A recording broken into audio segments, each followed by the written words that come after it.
కాలంలో గుండ్లపాడు గ్రామంలో వడ్రాస్ విషయంలో చిన్న తగాదా జరిగితే పోలీస్ శాఖ వారితోటి ఇరు వర్గాల మీద కేసులు కట్టించి ఆ ఊర్లో ప్రశాంతతను కాపాడే ప్రయత్నం చేశాం.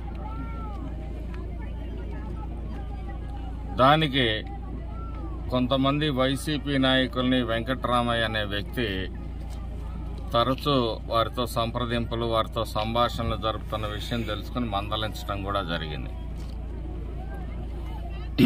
దీన్ని ఆసరాగా తీసుకొని ఈ మధ్య పిన్నెల్లి రామకృష్ణారెడ్డి గ్రామాల్లో వ్యక్తుల్ని పిలిపించుకొని రెచ్చగొట్టుకునే కార్యక్రమం చేస్తా ఉన్నాడు.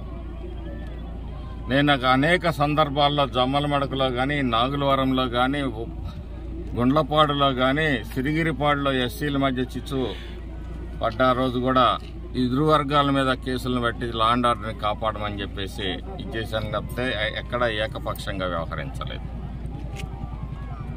పల్నాడు అభివృద్ధి చెందాలి, పల్నాడు ప్రశాంతంగా ఉండాలని ఒక ఆలోచనతోటి మేము పనిచేస్తూ ఉంటే ఈరోజు గ్రామాల్లో జరుగుతున్న స్వల్ప విభేదాలని ఆసరాగా తీసుకొని రెచ్చగొట్టి దీని వెనుక పిన్నెల్లి రామకృష్ణారెడ్డి, పిన్నెల్లి వెంకటరామరెడ్డి హస్తమే ఉంది.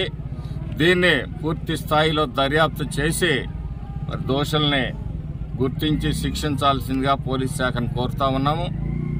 పల్నాడులో గతంలో రౌడీయిజం చేసిన వాళ్లకు కూడా ఈరోజు భయం లేకపోవటం కూడా ఒక కారణం.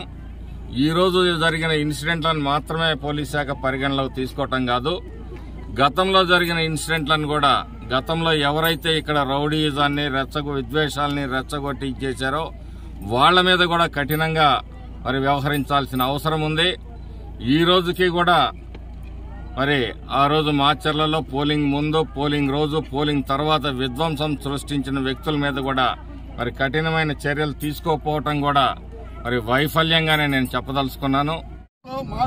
గతంలో జరిగిన అన్యాయాలు, రౌడీజాలు, కిరాయి హంతకులు ఇలాంటి చాలా మంది ఉన్నారు.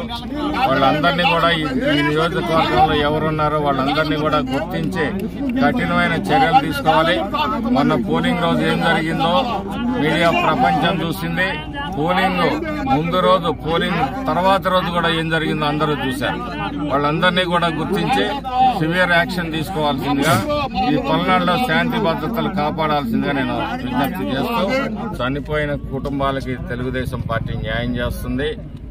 అలాగే ముద్దాయిల్ని ఏ కోణంలో కూడా వదిలిపెట్టే ప్రశ్నే లేదని చెప్పి ఈ సందర్భంగా తెలియజేస్తున్నాం.